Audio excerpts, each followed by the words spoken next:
Answer your review questions. True or false? In a regular polygon, first of all, what is the definition of a regular polygon? All sides congruent and all what? Interior angles congruent, and technically so are the exterior angles. They're all the same measure. So is that true? That's true. In a regular polygon, all angles are acute. Look at this one right here. What are the interior angles on that one? Those are obtuse.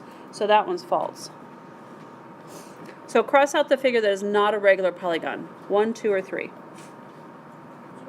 Number 2. That was super cinchy, right? Okay, so on we go. You're going to come across this lovely term called the apothem. It's going to be the bane of your existence.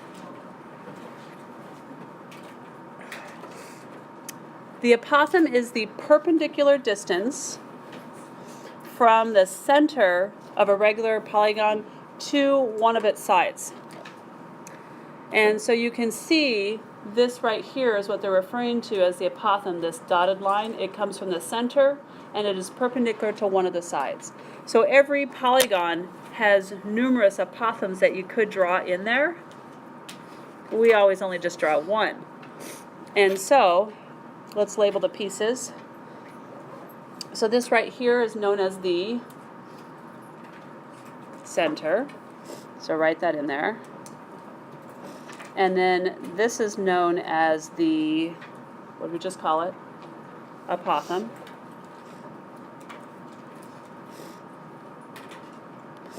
And then what's this known as?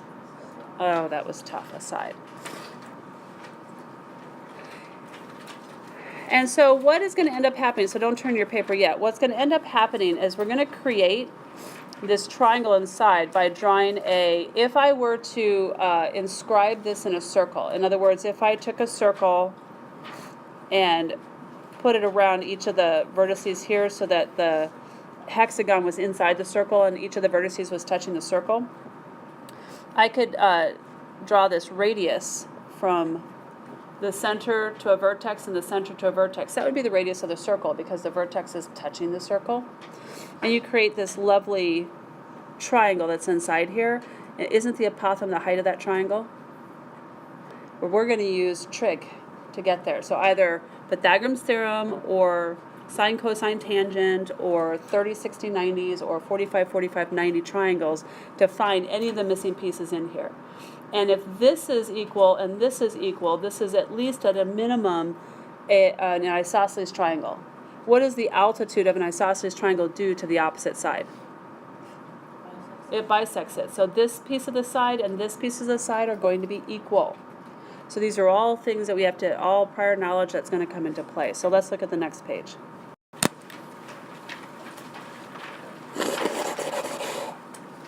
So, problem 1. At the right, a portion of a regular octagon. How many sides is an octagon? 8. Okay. So we're going to write that here. 8 sides. Has radii, and so that's what I was referring to. They just jumped into radii without explaining where it came from. So it has radii, and each of these pieces going from the center to a vertex, those are radii. Any piece that goes from the center to a side, that's perpendicular side, that's an apothem. So you need to know the difference between those. So the radii, if you want to, you might want to put an arrow from radii to like here or here. Those are all radii, all those blue lines. Correct. It's a plural of radius. Yep. So we're going to put our 8 sides here. Circle the type of triangles formed by the radii of the regular octagon. So what did we just say? Are they equilateral, isosceles, or right? Isosceles. Now the apothem right here, that cuts that isosceles triangle into 2 right triangles. So, but the overall triangle from here to here, if you look at this radii and that this radius and that radius, together the radii, creates that isosceles triangle. So number 8 says, or the actual question is, what is the measure of each numbered angle? So we've got angles 1, 2, and then 3. Well, 3 is the easiest. What's 3? 90. Oh no, 3's, I'll bet you 3 is this one right here. 3 is not this one right here. It's hard to tell. So let's find, and then 1 is the entire angle that's created by 2 radii, whereas 2 is a part of that angle. If this bisects this side, what do you think it does to the angle? Do you remember? It bisects that angle as well. So if I can find angle 1, isn't angle 2 just half of that? And once I know angle 2, I know that this is a right angle here. Can I subtract that from 90 to find angle 3? And so that's what they're going to run you through here. So let's do that. Use the justification below to find the measure of each numbered angles. So the measure of angle 1 is 360 degrees, and you're going to want to follow these steps in the order given anytime you use an apothem in a regular polygon. And an apothem is necessary to find the area of a regular polygon, which is why we're spending so much time trying to find it. So step 1, in order to find the measure of what's called the central angle, and if I were you, I would label this right here as something called the central angle. That's a C. So angle 1 creates a central angle. It's an angle that comes from the center of the circle that this octagon is inscribed in. And so that's why it's called a central angle, because it comes from the center. And so how many sides are on this octagon again? So we're going to divide that by 8 sides, because each side creates an angle. As you can see, here's this side here. That central angle right there is created by each of the sides. So if there's 8 sides, there's got to be 8 central angles. So what's 360 divided by 8? What is it? 45. 45. How handy is that? Are we sure it's 45? Let's double check. 8 times 5 is 40. 8 times 4 is 30. Yep, 45. So that means that angle 1 is 45 degrees. So the measure of angle 2 is equal to what of angle 1? What did we say? Half. So half of the 45 degrees is always a fun number. What's half of that? 22.5. And so then they're running you through to find angle 3. So 90 plus the measure of angle 2 plus the measure of angle 3, that gets us this little triangle here, should add up to what? 180 degrees. So 90 plus the measure of angle 2, which we just found, was 22.5, plus the measure of angle 3 equals that 180. So add the 90 and the 22, what do you get?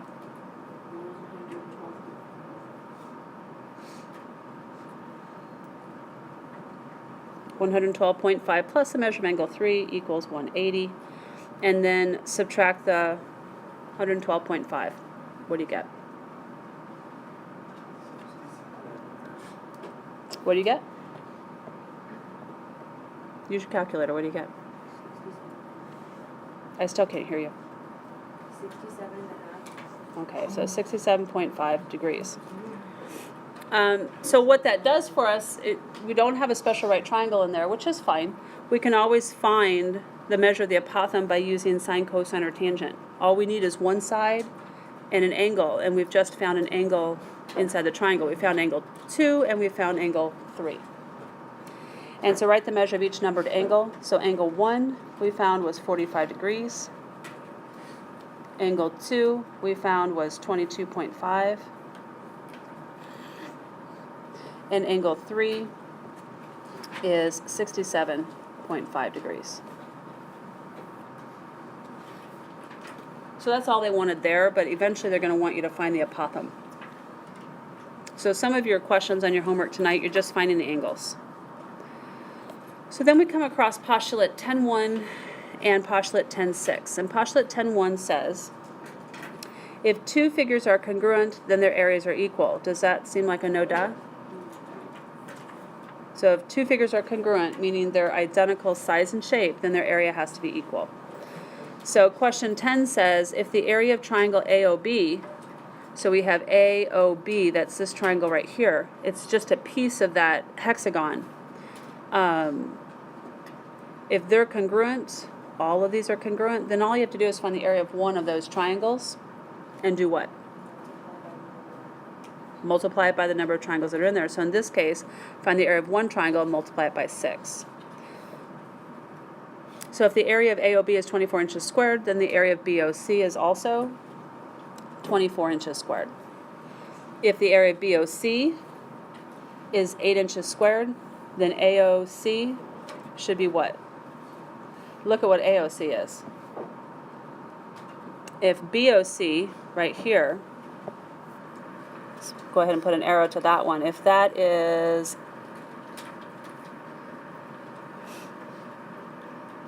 8 centimeters squared, because now they're changing it up on you, then what's AOC? From A to O to C. Yeah, you're going to double that, right? There's two triangles, so that would be 16 centimeters squared.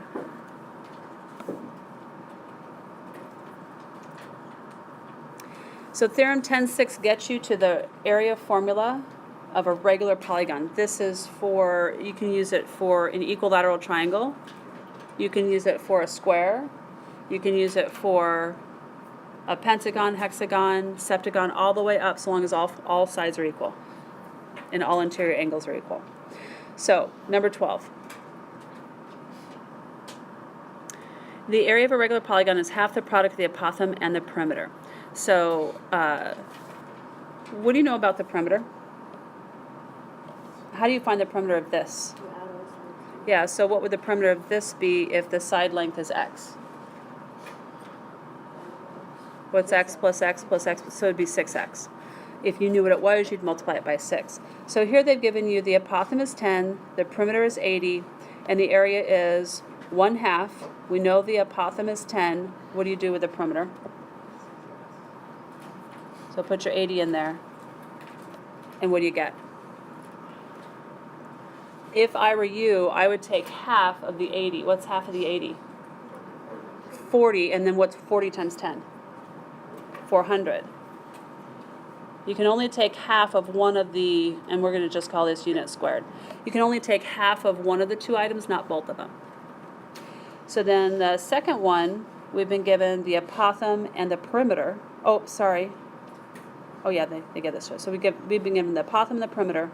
And so again, put your apothem in here, 5 units. And your perimeter is 30 rad 3. And so which one do you want to take half of this time? The 30, right? So half of 30 is what? 15. So that leaves you with 5 times 15 radical 3. And then what's 5 times 15? So 75 radical 3 units squared. And then the last one, they give you the apothem. This time is 5 rad 3. The total perimeter is 60. And so to find your area, you've got 1/2 times your apothem of 5 radical 3 times your perimeter of 60. What are you going to take half of this time, the 5 or the 60? Is there something wrong, Sam?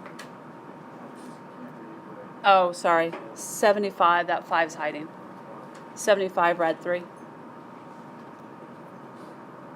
Am I going to take half of the 5 or half of the 60? Half the 60. So I end up with 5 rad 3 times 30, so that's what's half of 60. And then 5 times 30 is what? 150 times radical 3 units squared. Well, that's great if they give you the apothem and the perimeter, piece of cake, right? Yeah, you're not always going to be given those. So then let's look at the next page.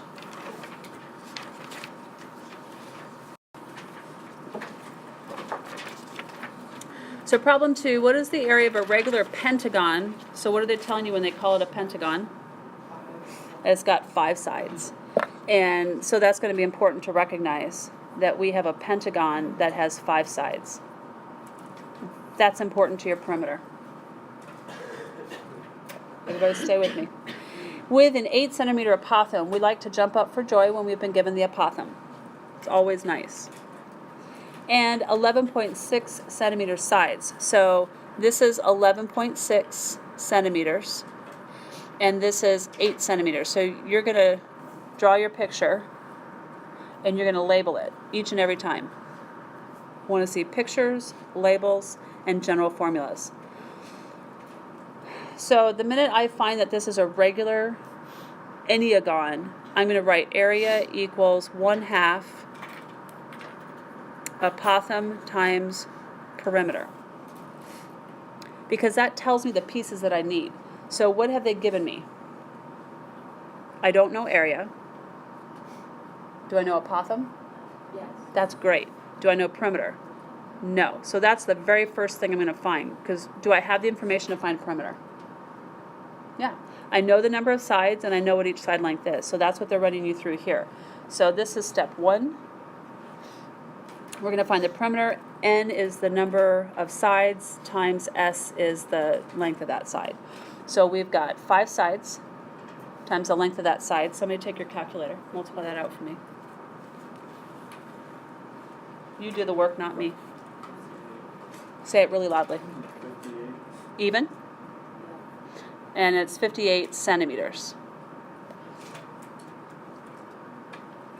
So now I know my apothem, and I can, or my apothem and my perimeter, and I can just plug it into the formula. And so that's what our step 2 is here. We're just plugging and chugging. So notice that we start with the general formula. That's our blueprint, and we're just going to plug in what we know. We already know our 1/2. Our apothem was given to us as 8 centimeters. And then we just found our perimeter of 58 centimeters. So you're going to take 8 times 58, which is what? 232, and divide that by 2. Oh, no, I already did. You already divided by 2. Yeah, I did half of 8 times 50. Okay. All right. And so you got 252? Yeah. So- 232. Oh, sorry. 232 centimeters squared, because we have centimeters times centimeters. And so the regular pentagon has an area of 232 squared centimeters. That's not so bad, right? That's because they gave you the apothem. So problem 3 says using special triangles to find your area. The side of a regular hexagon is 16 feet. So they've told me a couple of things. Regular means I'm using the formula A equals 1/2 PA. And then hexagon means what? I have 6 sides. What is the area of the hexagon? Round your answer to the nearest square foot. So I know the length of each side of the regular hexagon is 16 feet, right? What do I need to know? Here's your area formula. I usually write it 1/2 PA because that's what I'm used to. They write it AP. Does it matter? Does it matter? No. Do I know my perimeter? Not yet. So not quite yet. So what I need to know is 1, I think I'll write this in red. I need to know 1, my perimeter. And 2, what else do I need to know? My apothem.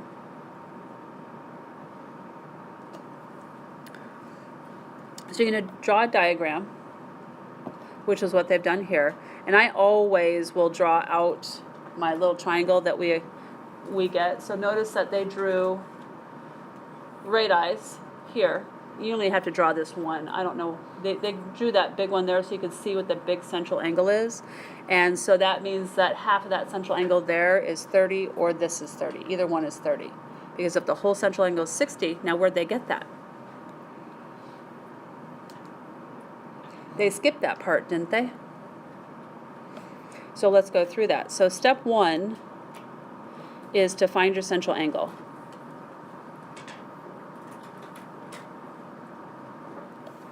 So if you recall from our previous problem, this is inscribed, if you will, inside of a circle. And all of these central angles add up to what degree? Because it's inside of a circle. 360 degrees. That's why we're using 360. So you're going to take 360 degrees, always 360 degrees, no matter how many sides that you have on that figure. And you're going to divide it by the number of sides that figure has. So this figure has 6 sides. So what's 360 divided by 6? That's where the 60 degrees came from. That's where they got that 60 degrees.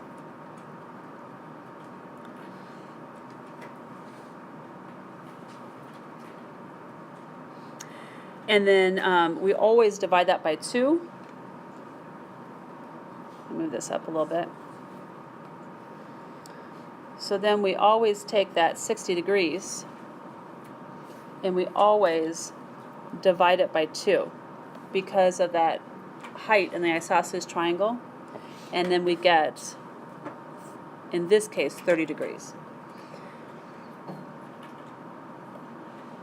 And so I'm going to draw out this little triangle right here, really big, so I can write in it. And so I know from what we just did that this is 30 degrees here. So that means that this is what here? What degree is this? 60. And then I also know that this length here is going to be called x. This length here is x. It's half of our distance of the side. So when I find x, what's going to happen? If x is this length from here to here, how am I going to find the whole length? Multiply by 2, because remember, this piece and that triangle are equal. So we're going to end up doubling that. So we won't quite have the side of the triangle yet because we have this other part right here where we have another x. Couldn't you just divide that by 16 divided by 2 is x, because we already know the side length. Right, because we know our side length. But we need our apothem too, right? Whoops. This is our apothem. So because our whole side length is 16 from here to here, Tatum has just said, what is x equal to? 8. So we're going to let our x equal 8, and it's feet, right? Feet. So we know one side and we know an angle. Can't we find the apothem using special right triangle theorems? Here we go. 30, 60, 90. What's across from 30 degrees? 8 feet. Whoops. I don't want that yet, though, do I? I want 1, radical 3, and 2. Now we'll put in the 8 feet. What's across from the 60? The apothem. So that's A. Do I care what's across from the 90? Does that help us in our formula? Do we need the radius of the circle in our formula? No. Sometimes they'll give you the radius of the circle and you use that to find the apothem, the side length. So sometimes, and then that's the worst because you have nothing. So we're only going to use this proportion here. So cross multiply, I get 1 times A is A, and then 8 times rad 3 is 8 rad 3 feet. So that was an easy solution to our apothem. So this is step 2. I'm circumventing their steps for you. We're saving room. So I know my apothem, because our general formula we have up here. So we know the apothem. Now we need to find what? What's missing? Perimeter. And isn't that pretty simple to find? So step 3, perimeter, is equal to how many sides? We've got 6 because it's a hexagon. So 6 sides times, what's the length of our whole side? 16 feet. So tell me what 6 times 16 is. And it's just feet because perimeter is 1 dimension. So now don't we have all of our pieces? And our pieces are our apothem and our perimeter. Can't we just plug that into our area? So last step, step 4, find your area. So we have area equals 1/2. I'll be a good person, start my general formula. 1/2 P times A, which is 1/2 times our perimeter is 96 feet. And our apothem is 8 rad 3 feet. And they want us to the nearest what? Square foot. And so you're going to go into your calculator and you're going to take 8 times radical 3.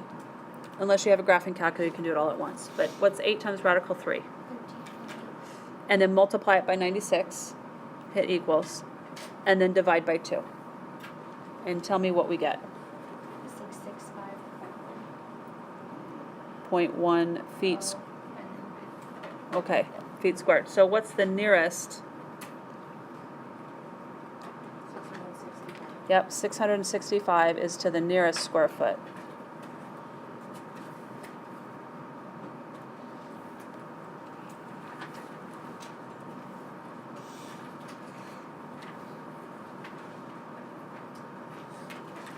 All right, so let's look at the last page.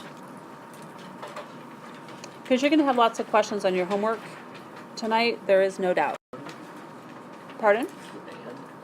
The band. You're going to have lots of questions on your homework, there is no doubt. Oh, I had no idea. Is that the name of the band? No clue. We don't need this. We already did all that. All right, so let's look at the lesson check and check for your understanding. So go ahead and answer questions 26 and 27.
So as you're looking at these, they like to use the terminology short leg and long leg. The short leg is always across from what angle on the 30, 60, 90? The smaller angle, which is 30. So the short leg is always across from the smaller angle, 30 degrees, and the long leg would be across from the 60 degrees. And so what they're trying to get you to realize here is that in the 45, 45, 90, remember that the legs, this is a leg and this is a leg, legs are equal in the 45, 45, 90 because both legs are across from a 45 degree angle, and if they're across from the same angle measurement, then those sides are also of equal length. And so if you know this half, you know this half. So shorten up your work for finding an apothem. If you know the side length, take half of it, that's going to be your apothem. And so that's what they're trying to get at here, is that leg equals leg. So the apothem is equal to half of the side length. And so this is going to be important for you to recognize later on so you don't have to do as much work. And then in a regular hexagon, which has 6 sides, we'll have to do a little bit of work here, but we've got 30, 60, 90. Oh, I don't want red.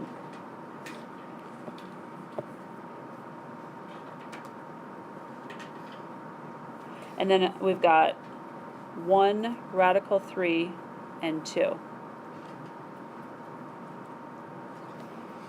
And then what's across from our 30 degrees?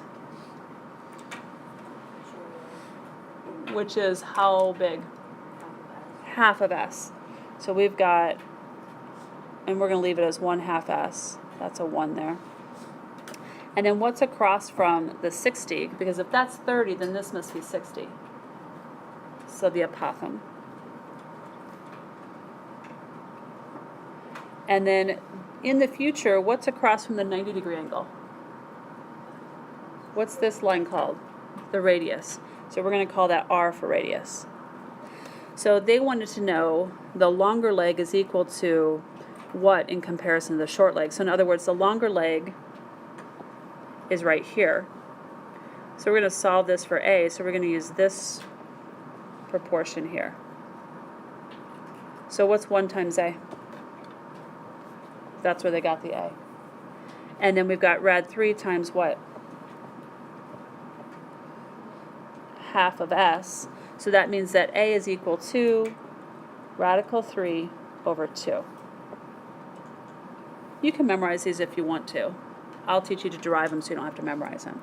But the apothem is always in a 30, 60, 90 where, in a hexagon anyway, is rad 3 over 2. I don't bother to memorize these because how many regular polygons are there? There's a lot. No, there's a lot. All right, so then look at the equilateral triangle. So here we also get a 30, 60, 90. But things are reversed. We still have 1, radical 3, and 2. But this time, here's your 30 degrees where the 60 degrees was over here. So the 30 degrees is now across from what? A. So this time 30 is across from A. And then your 60 degrees, whoops, it's not what I wanted. Your 60 degrees, if that's 30, your 60 should be here. So it's across from what? Not S, but half of S. So this is 1/2 S. And then again, what would be across from the 90? That's a radius because it goes from the center to a vertex. So that's also across from a radius. But we only care about this proportion here for our demonstration. So the longer leg, again, is right here. So we get the longer leg is equal to rad 3 times the shorter leg equals 1 times 1/2 S. So that's where their 1/2 S comes from. And then this is times A. So if you multiply out that proportion. So then, how'd they solve for S? What'd they do? Multiplied both sides by 2.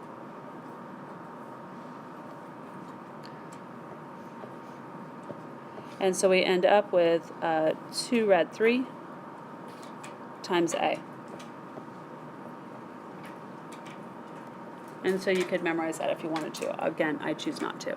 But those are possibilities. So you're going to mess around with this.